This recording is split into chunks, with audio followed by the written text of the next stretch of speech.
பன்னீர்செல்வம் அரசியல் வாழ்க்கை முடிந்ததா என்ற ஒரு கேள்வி தற்பொழுது இணையதளங்களில் வைரலாக பரவி வருகிறது. குறிப்பாக இரட்டை இலை சின்னத்தை இனி பன்னீர்செல்வம் அவர்கள் பயன்படுத்தக்கூடாது என்று நீதிமன்றம் இடைக்கால தடை உத்தரவு பிறப்பித்திருந்தது. தற்பொழுது வாழ்நாள் முழுவதும் இரட்டை இலை சின்னத்தை பன்னீர்செல்வம் அவர்கள் பயன்படுத்தக்கூடாது என்று எடப்பாடி பழனிசாமிற்கு சாதகமாக தீர்ப்பும் வந்துவிட்டது என்றே நாம் கூறலாம். கிட்டத்தட்ட எடப்பாடி பழனிசாமி அவர்கள் நினைத்தது நடந்துவிட்டது.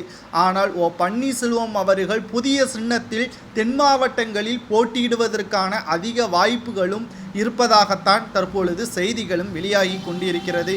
பாஜகவுடன் 5 தொகுதிகளை தற்பொழுது ஒதுக்கீடு செய்வதற்கான இறுதிக்கட்ட பேச்சுவார்த்தை பன்னீர்செல்வம் தரப்பிலிருந்து நடந்து வருகிறது. குறிப்பாக பன்னீர்செல்வம் அவர்களது மகன் பி ரவீந்திரநாத் அவர்கள் மீண்டும் தேனி தொகுதியிலோ அல்லது பெரியகுளத்திலோ போட்டியிடுவதற்கான அதிகமான வாய்ப்புகள் தற்பொழுது இருப்பதாகவும் செய்திகளும் வெளியாகி கொண்டுதான் இருக்கிறது. ஒட்டுமொத்தமாக இரட்டை இலை சின்னத்தை பறிகொடுத்தாலும் எங்களுக்கு பிரச்சனை கிடையாது. நீதிமன்றத்தில் சில குளறுபடிகள் மூலமாக எடப்பாடி பழனிசாமி வெற்றியடைந்து விட்டார். அதுவே அதிமுகவின் தொண்டர்களை ஏமாற்ற முடியாது.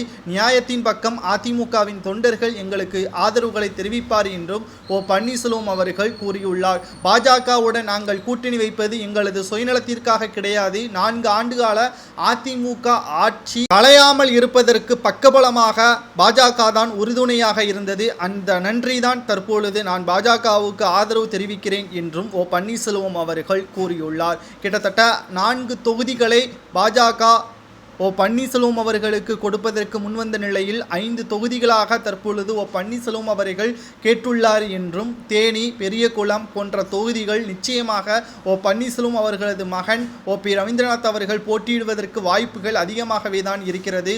ஆனால் சற்று யோசித்து பார்க்கும் பொழுது இரட்டை இலை சின்னம் இல்லாமல் தாமரை சின்னத்தில் போட்டியிட்டால் அந்தர்பல்டி அடித்தது போல் பன்னீர்செல்வம் அவர்கள் பாஜகவில் இணைந்தது மாதிரி தான் ஆகிவிடும். ஆகையால் புதிய சின்னத்தில்தான் பன்னீர்செல்வம் அவர்கள் போட்டியிடுவார். புதிய கட்சியை ஆரம்பித்தாலும் நிச்சயமாக அது அவருக்கு பக்கபலமாக இருக்கும். அதுவே பாஜக தாமரை சின்னத்தில் போட்டியிட்டால் நிச்சயமாக அவரது அரசியல் வாழ்க்கையை முற்றுப்புள்ளி வைக்கும் விதமாக பாஜகவுடன் சரத்குமார் அவர்களது கட்சி சமத்துவ கட்சியில் இணைந்தது போலவே தற்பொழுது பன்னீர்செல்வம் அவர்கள் இணைந்து விட்டால் நிச்சயமாக அரசியல் வாழ்க்கையை முடிந்துவிட்டது போல்தான் நாம் கருத வேண்டும். ஏனென்றால் தமிழகத்தில் முதன்மையான தலைமையாக பன்னீர்செல்வம் அவர்கள் 3 முறை முதல்வராக பதவி வகித்ததற்கு மிக முக்கியமான காரணம் புரட்சித் தலைவி ஜெயலலிதா அவர்கள் நம்பிக்கையாகவும் நேர்மையாகவும் இருந்த காரணத்தினால்தான் பன்னீர்செல்வம் அவர்களை தலைமை வகிக்க வைத்தார். தற்பொழுது அதே நேர்மை அதிமுகவின் தொண்டர்களும் எதிர்பார்த்து கொண்டிருக்கிறார்கள்.